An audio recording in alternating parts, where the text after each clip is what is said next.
Lockdown is, if you happen to watch it, is all of this, and then we're just going to do 2 extra quick calculations because mathematically, when you get to equivalence point, because of the log laws, then you can't just straight up use your calculator, which is sort of unique. Okay, so last year we talked about titration being an important lab procedure to determine unknown concentration.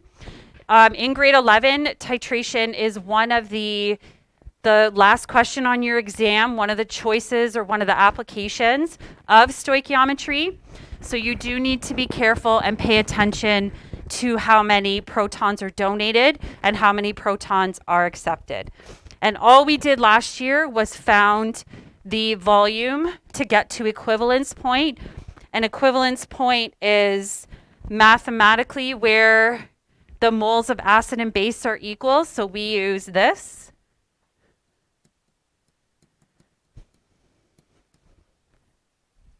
Okay, so A stands for acid, B stands for base.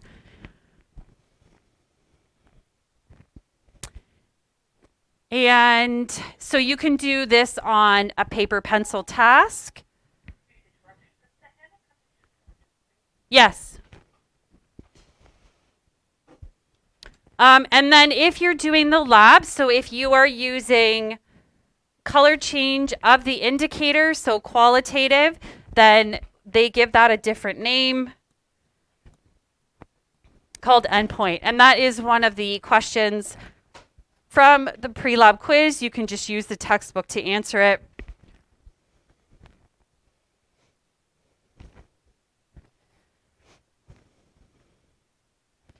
When we do the lab tomorrow, then there is a variety of indicators that we can use. And again, that's also one of the pre-lab questions.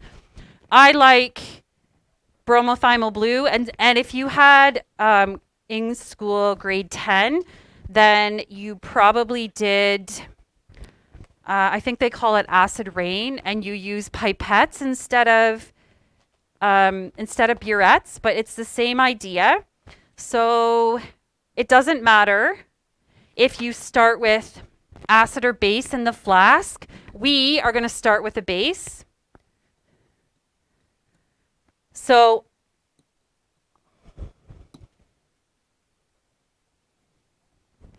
it should be blue. And again, if you've watched the video, you can see that my grade 11s did a lab already. So all of our the retort stands we have are dark, just like the desk.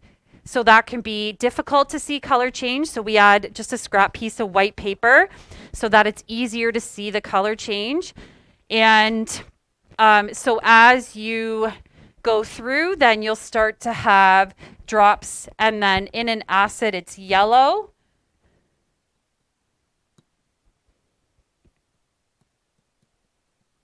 Okay, so you'll start to see some yellow. And then technically, if you want it to be neutralized, what color should it be? Yeah, green. Which is very, very hard to obtain qualitatively. If you remember, again, either from grade 10 or grade 11, adding one more drop can change the color. So in the video, it talks about swirling your analyte. We use a flask to prevent spills. So I encourage you tomorrow to work with like one other person. Somebody works the stopper and then somebody swirls the flask so that you're mixing every time a drop is added. So burettes are $92 because they have very good calibrations. They will allow for one drop at a time. So when we've done labs before, let's say Le Chatelier's lab, some of you said it was difficult to control the size of the drops from our simple plastic pipettes, and that's true. So a burette attempts to minimize that error because we want to get as close to equivalence point and endpoint as possible. So when you have a burette, if the lever is parallel with the burette, then that means flow can happen. So that is open. And then this picture is an attempt to show that now it's perpendicular.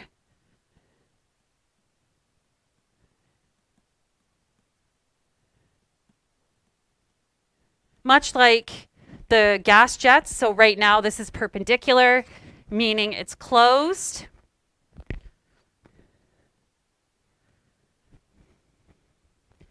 So if you've never used a burette, or at most you've used it once, then getting to know how to use the stopper is part of the procedure. And so sometimes what students will find is their first trial does not go well.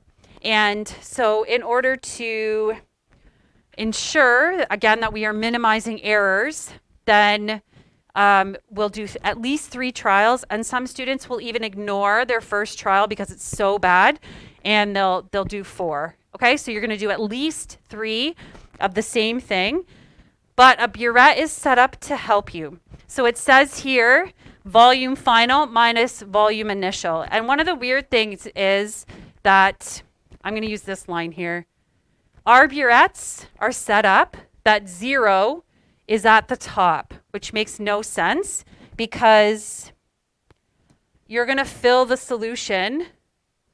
Oh, that is a terrible color. It's going to be clear, but you're going to fill the solution. And if the volume is, I don't recommend 0 because that's tough, but it could be like 1, the line will be at 1 or 2 or 3 or 4 or 5, and you'll write down 5 milliliters. Meanwhile, it's more like 45. But the burette, I mean, you can, but don't try to do so many subtractions. Whatever you fill it to, and then you start to do the lab, and you get some kind of final volume. So I'll say this is now 15. Then what you do is subtract them. All we care about is what's been added. And then when you go to do the next trial, now this will be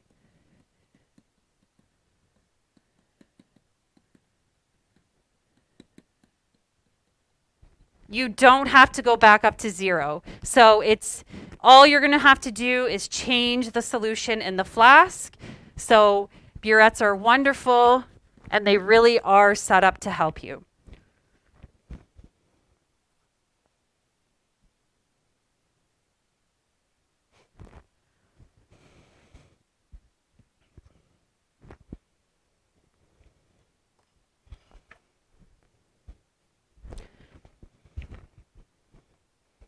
Okay, so that's all we did last year. We didn't even really talk about what the pH was.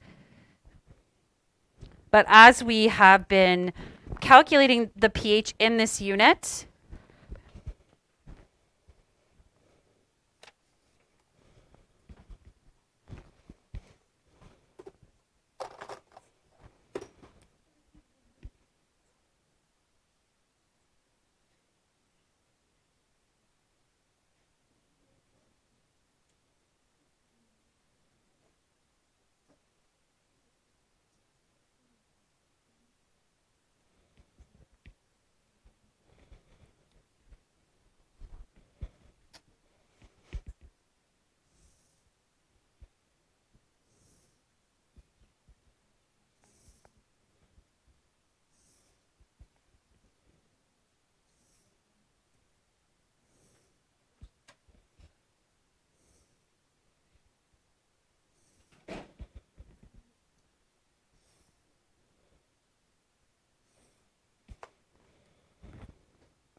okay, so one of the things we can do is look at a graph. So one of the difficulties with using the plastic pipettes in grade 10 is that adding 1 drop has a huge spike in the concentration change, meaning that it is very difficult to give a pH of 7. Okay, so how much is being added?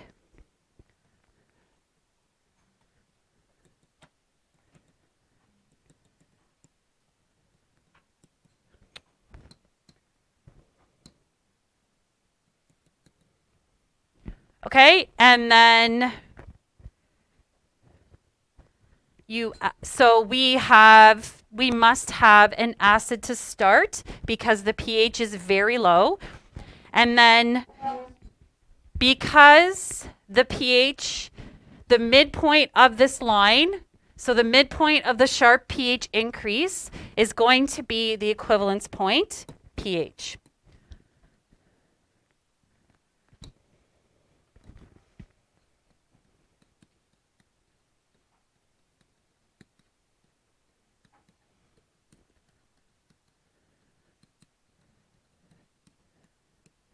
Okay, so a strong acid base should always be 7.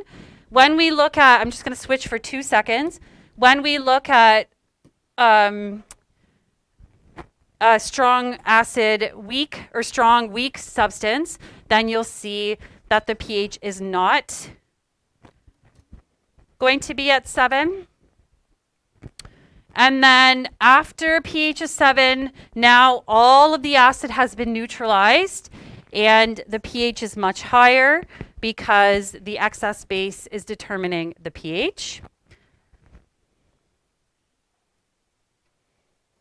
So part of what you're going to do with the homework is draw one of these curves. And you didn't have to do that in grade 11. So then if it was the reverse, so if it was like this,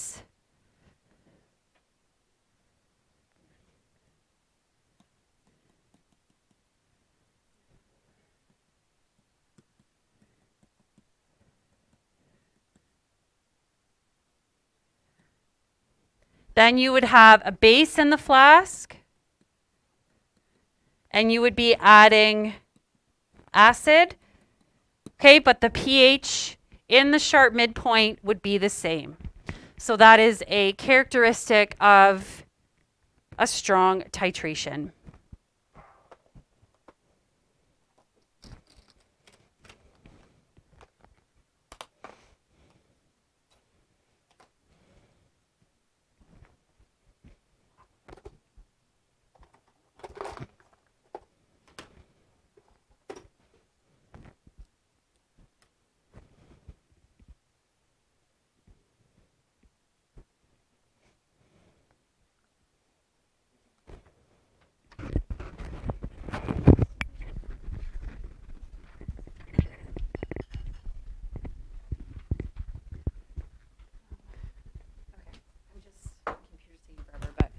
So these ones are all good. So you could do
Okay, so let's do an example. So what I'm going to do is, actually this is straightforward. You did this in grade 11.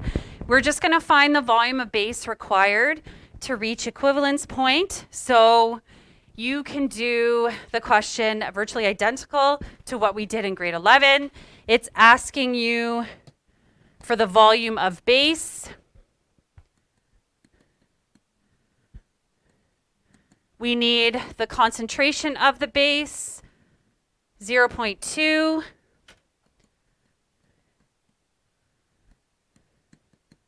How much acid do we have?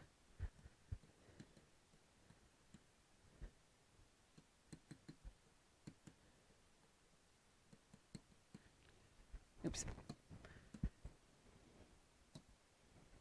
0.3. Okay, so if you want to, we already wrote this down, but you can write it again here. CAV equals CBVB.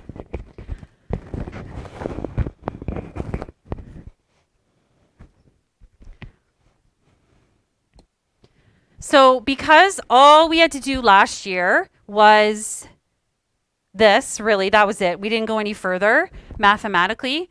Then one of the other things you would have had to do was count how many H's and how many OH's there were and make sure they were the same. So this year, as you're going to see in a minute, we are going to have to compare the mole amounts to each other, which means that if they had a different coefficient, then we would have to do stoic. So in our, even though in grade 11, it's like, well, we had to count because maybe we had to do stoichiometry, but all you would have had to do was stoichiometry with this equation, which really was not that difficult, okay? So it is 1-to-1, and in grade 12 in high school, it always will be, okay?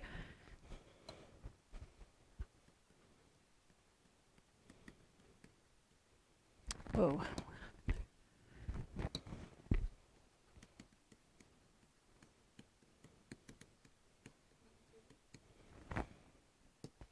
Okay, so like yesterday's lesson where we had some background information that was always going to be true. I'm not out here to trick you. This would be the same. And this calculation is very straightforward. This would probably be out of like 2 marks, okay? And because you have volume on the left side of the equation, equal sign, and on the right side, technically, you're going, if you change the milliliters to liters, you would go backwards. You would divide by 1,000, and then you would multiply by 1,000. So you actually don't have to change it into liters.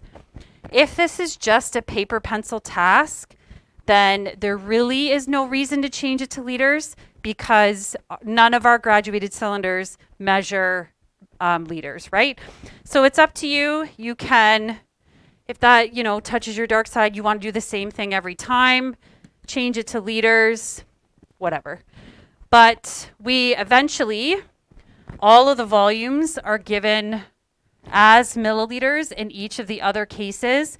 So maybe you just want to leave it up as milliliters, you decide.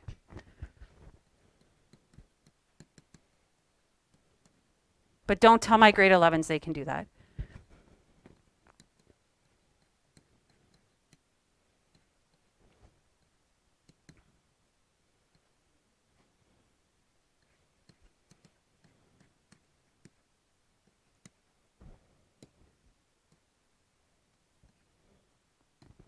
You can do dimensional analysis if you want. You can do this as one step or show all of your work. Again, it doesn't really matter.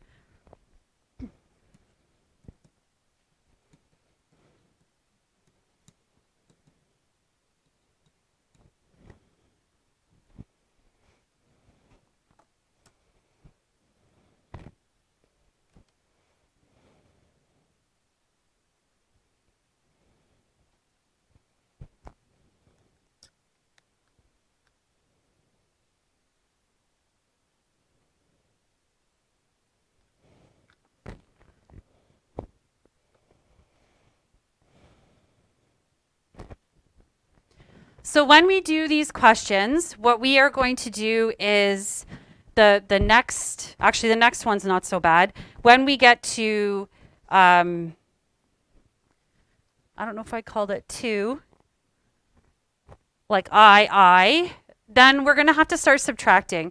So if you have a repeating decimal, then you're sort of subjected to rounding a bit, and that can mess up how you subtract, or maybe you subtract differently and round differently. So usually when you do these questions, like the worksheet, for example, all of them should be nice volumes, and that's on purpose. Okay, so if you think, wait a minute, this is too good to be true. No, it's not. It's meant to be like that. Okay, so we're going to do sort of a sequence so that we can get values for different points on the graph. We're going to add different volumes of base so that eventually you could make your own curve, okay? Which is what you're going to do on the worksheet. So initially, we have 0 milliliters of base added. And as usual, you usually start with 0, right? We want to find what is going to be the pH, where should our graph start? And so since we haven't added any base, we can just do negative log of the hydrogen ion concentration to get pH. Again, it's a strong acid, which it always will be. So you don't have to, for us, so you don't have to worry that I am trying to trick you. But for this question, I'll write a little bit of background like we did yesterday so that your note is complete, okay?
Okay, so the given concentration of HCl is 0.3. That means that it's all 1-to-1. The H plus is also 0.3. So you can go right in and do pH.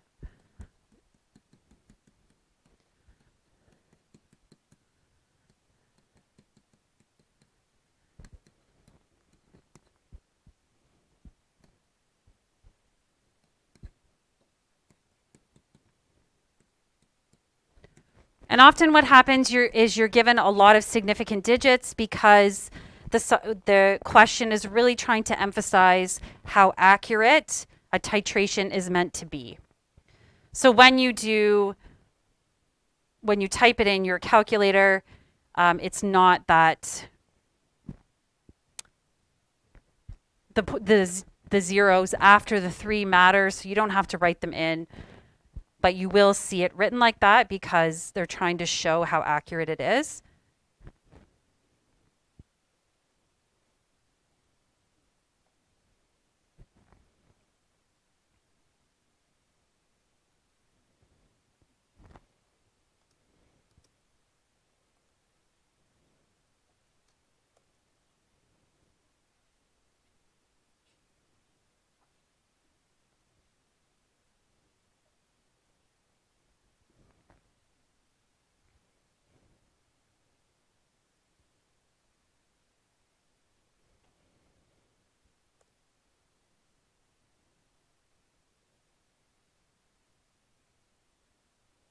And you can check the logic of your answer. Is this a low pH? Yes, that makes sense. We have a very strong acid.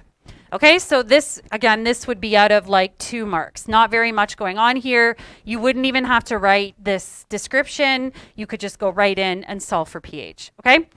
So the mean potatoes of a titration is once you start to add the base, then you can't just solve for pH directly because, or right away, because we're going to have some neutralization occurring.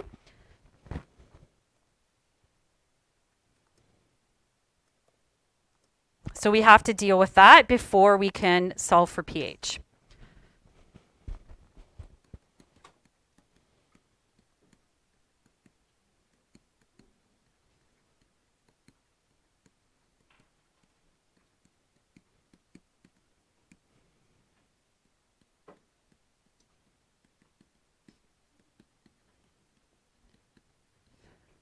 And then once you have neutralization occurring, then you can think about, okay, that means water's being produced. The hydrogen ion in this case is going to be used up.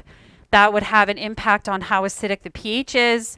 There's a lot more theory you could write here, but we don't need it.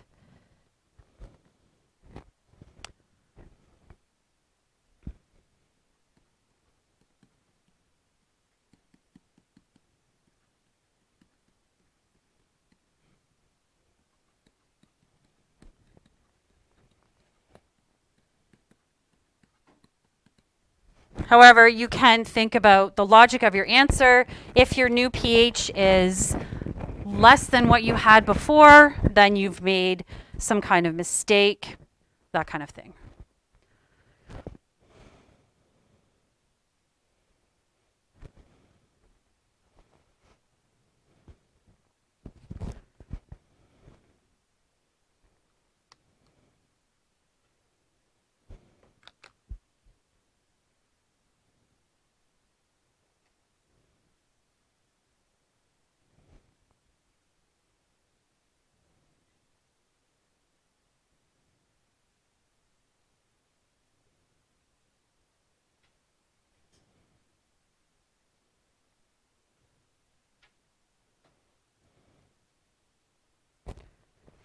Another issue is that not only are you having neutralization occurring, but every time you put base on top of whatever you started with, so that was 20 milliliters of acid,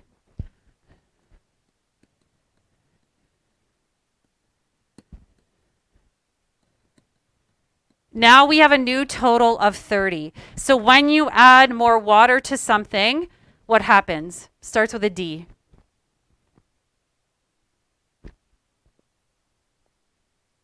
You could say less concentrated, or yes, it's going to dilute as well. So we need to take that into account. So what I'm going to do for this part, I'm going to write my steps, and then I'm going to do the math. And then for the other steps, I won't write again what we're doing. But I think there's lots of space if you printed the note off. And one of the reasons for that is that so we can explain what's going on. So none of this math is particularly difficult. You just have to make sure you do the steps and figure out what happens when you neutralize and what happens when you have a new volume. So you can't just do the dilution formula, or you can't just do the CAVA, because both are happening together. Okay? So the best way to compare substances is using moles. So that's what we're going to calculate first.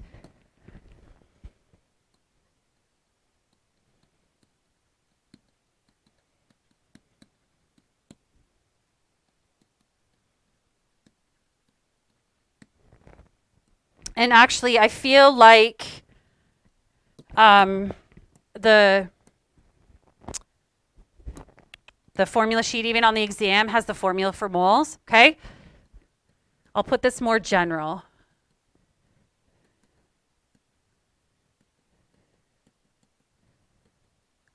Okay, so we're going to find the moles of the substance in the flask. In our example, it happens to be an acid.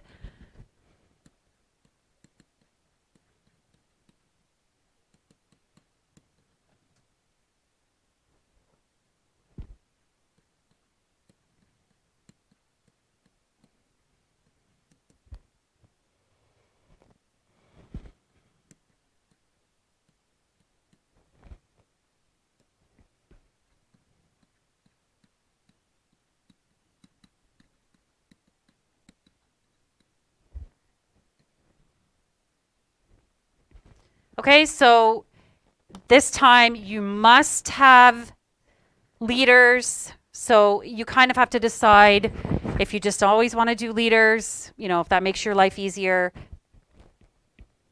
And that's what I would have encouraged you to do in grade 11. So if you were in my class, you can just do the same thing.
And then the tests will have to be separate.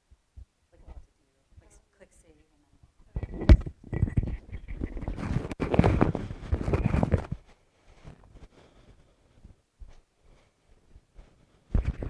Okay, so now we have the initial moles of acid, and I forgot a 0.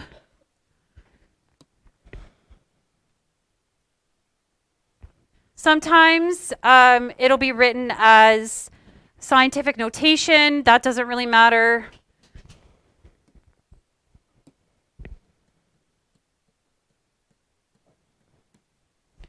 Okay, so now we have the moles of acid, the substance in the flask. Now we need to figure out how many moles of base are added so that we can figure out how much is left over.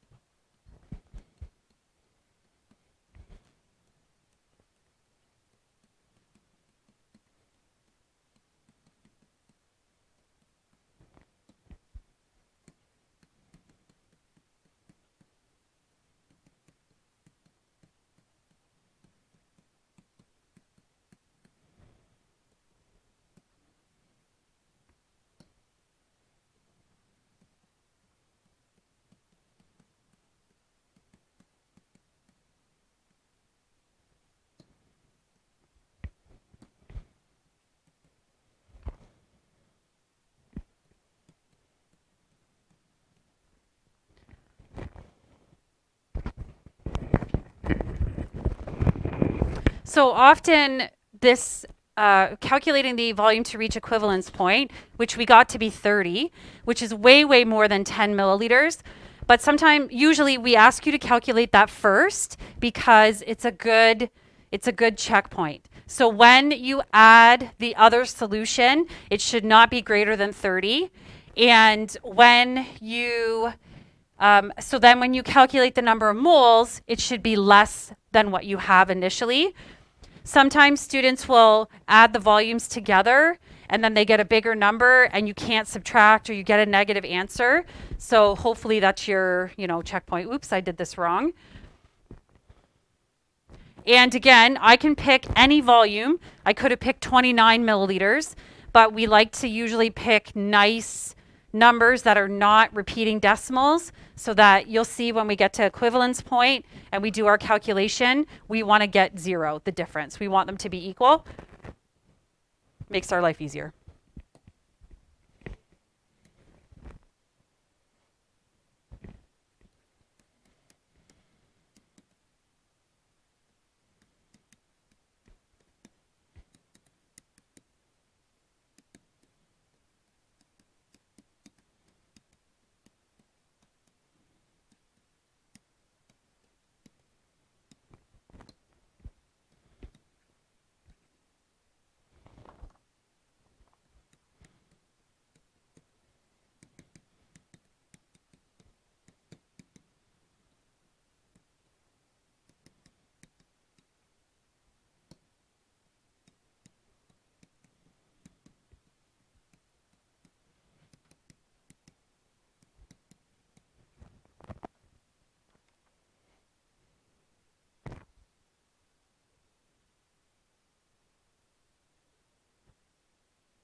So there are plenty of checkpoints that you can use along the way.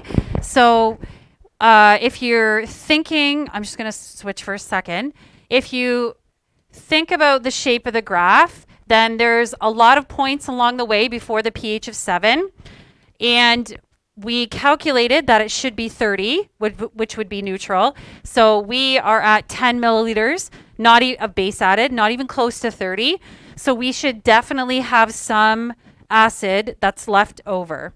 The reason we can straight up subtract is, again, it's going to be 1 to 1. If it wasn't, then you would just have to do stoichiometry to figure out how much is used. And you have done that before, right? We did limiting reagent last year and theoretical yield. But you'll see that this is enough steps without having to do stoichiometry. So for us in grade 12, we'll just leave it like this. So you can subtract right away because they're 1 to 1. And then now this is the unreacted solution left. So in our case, it's going to be the unreacted acid, but it could, if you started with base in the flask, which I think is on the review sheet for sure, then you'll do the opposite. So make sure you try that question too, okay?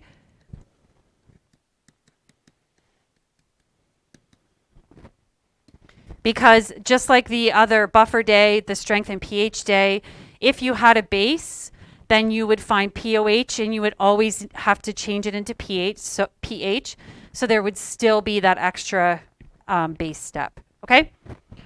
So what we're going to do, we're going to calculate pH and the new concentration here. Then we're going to do equivalence point. You can see how that's a little bit weird. Then we're going to do past equivalence point. So you can see what to do, how to deal with a base. Okay. All right. So when you do pH, you need concentration. So we've taken into account the neutralization. Now we need to take into account what's happened because we've added more water, the dilution.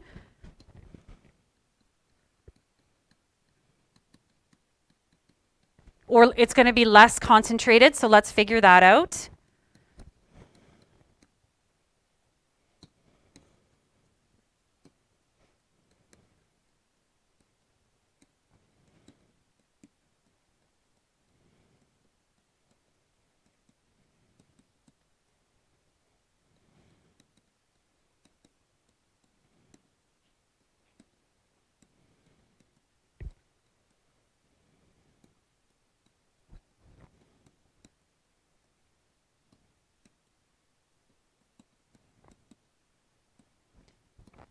And again, you can think about if your answer makes sense as we go along. The mole amount left over is less than the initial. The concentration should be less, and the pH should then become less acidic, so should increase.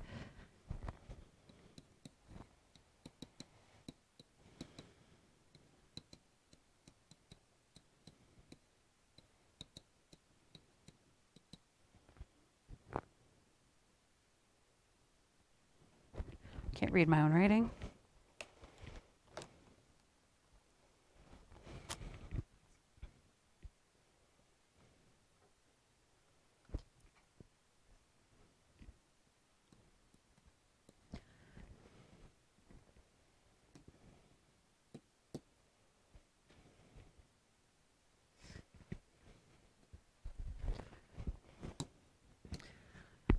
Here I thought I was so good. I made nice volumes. It all works out nicely. And then I realized the new total volume is the same as the one we calculated for equivalence point, and that's just a coincidence, okay? So maybe highlight this or underline, and then underline the total we did up there, okay? All I did was add the volumes together. We always have 20 of acid, and then however much base you have, just add them together.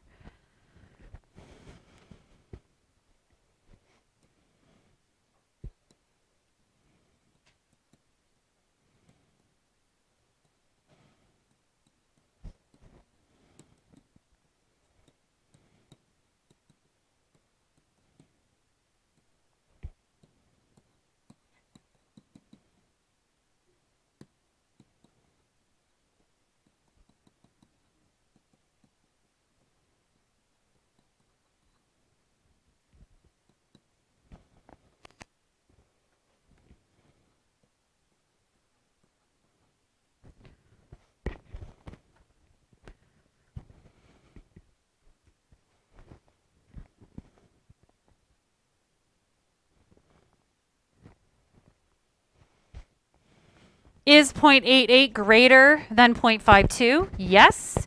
Does that mean more basic or less acidic? Also yes. And then so when you had a test paper and maybe the notes like this, there is a lot more space here. This would be out of like 1, 2, 3, 4, 5, 6, 7, 8, a lot more marks than just plugging in concentration into the pH formula.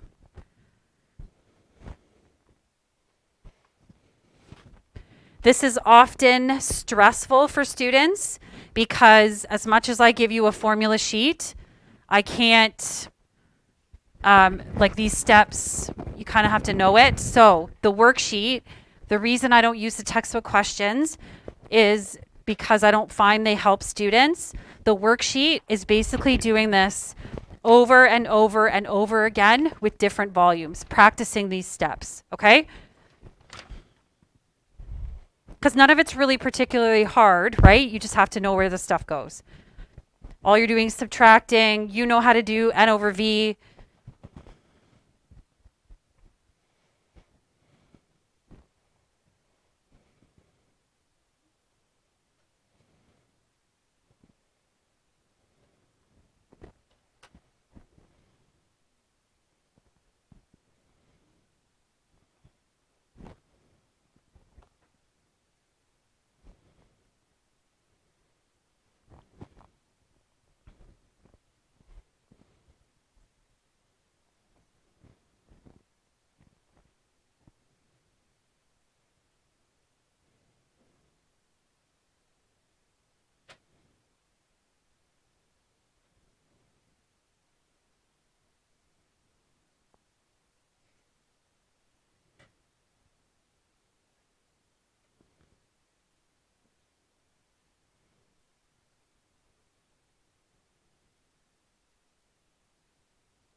Okay? So now we're going to do the same thing. So using the volume, we calculated an A. So we already have a volume for equivalence point. We're going to find the pH. So we can use the initial moles of acid, or you can recalculate them. That doesn't matter. It's just more work, but it's up to you.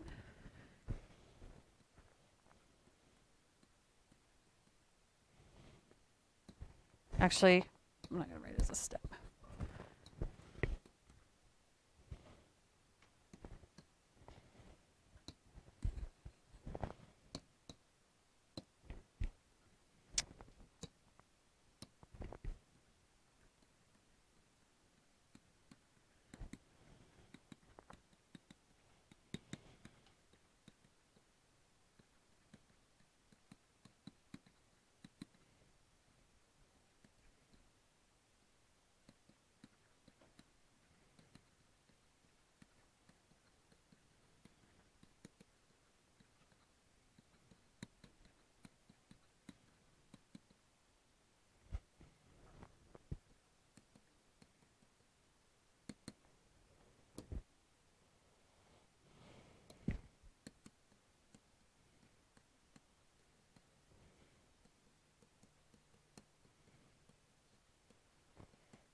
Okay, so the word equivalence point,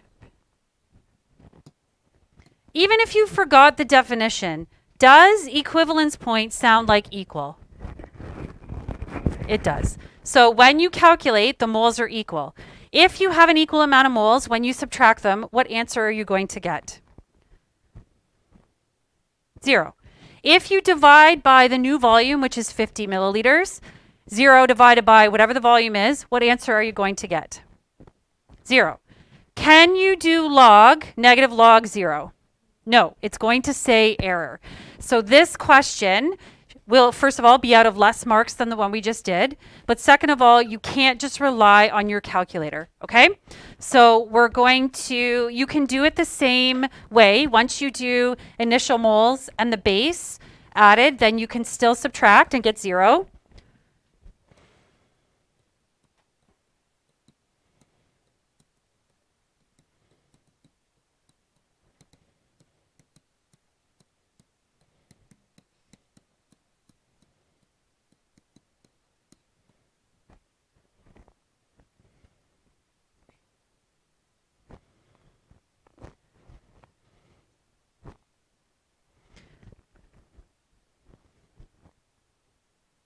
So if there is no difference, are they equal? Yes.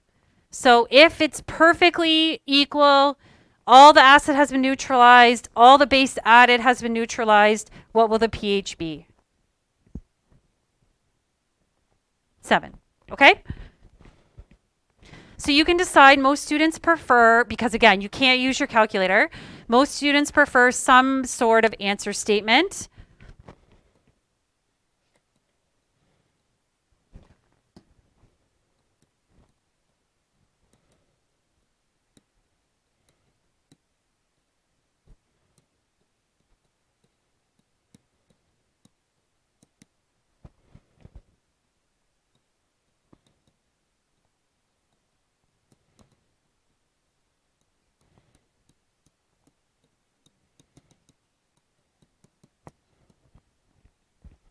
So some version of that. Moles are equal.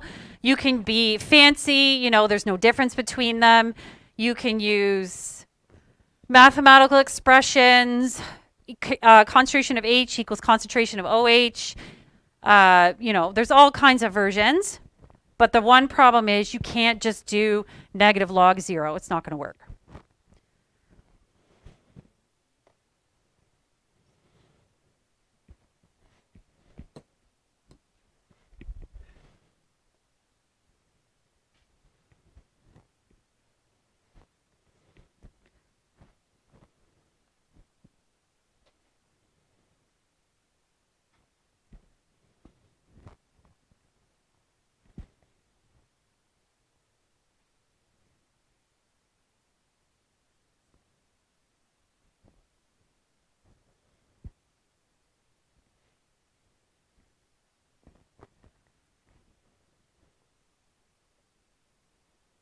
Okay, so this one would be out of like, because we've already got this value, maybe 1, 2, 3. So again, many less, way less marks for this question, and even the next one as well. Once you calculate the initial moles of acid, it doesn't change. So you don't get marks for recalculating it. It just depends if you would like to do exactly the same thing every time. Of course, you can do more work, right? That's always okay.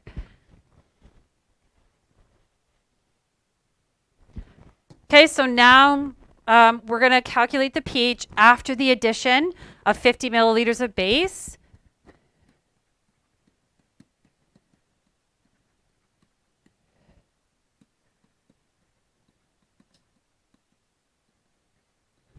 And this is greater, 50 is greater than 30. But also, when you do this kind of question and it goes in order, I'm not going to trick you. So it'll be like 0 and then 10 and then 30 and then, like, you know what I mean? It's going to make sense. So we still have the moles of acid that we started with. So I'm going to write that down.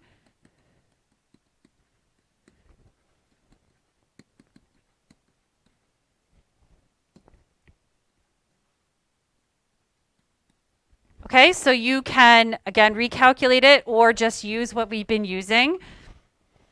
And we're still going to do the moles of base added.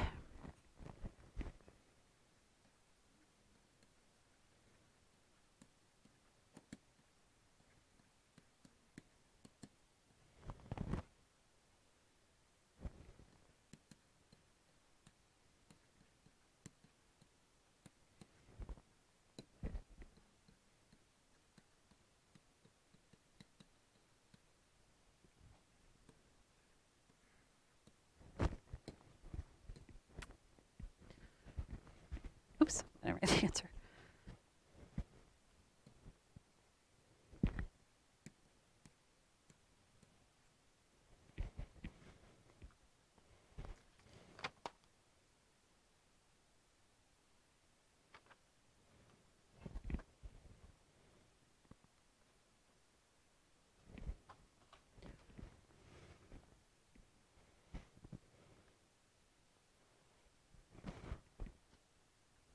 Okay, and you pause for a second and you're like, wait a minute, why is the acid moles less than the base?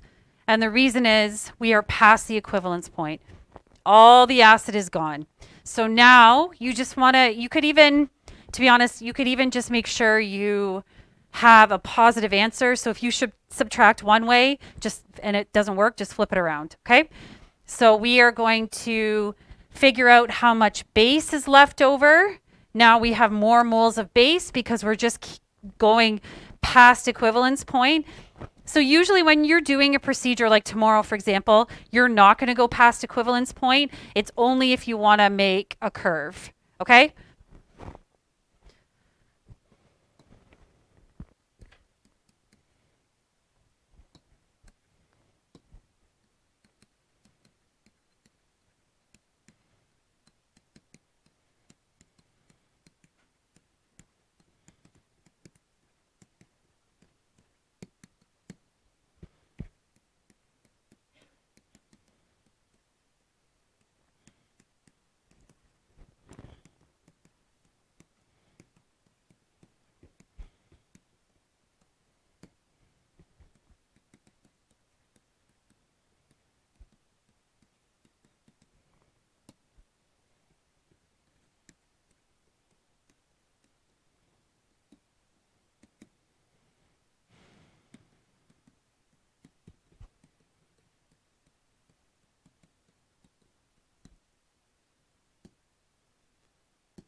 Okay, so very similar steps.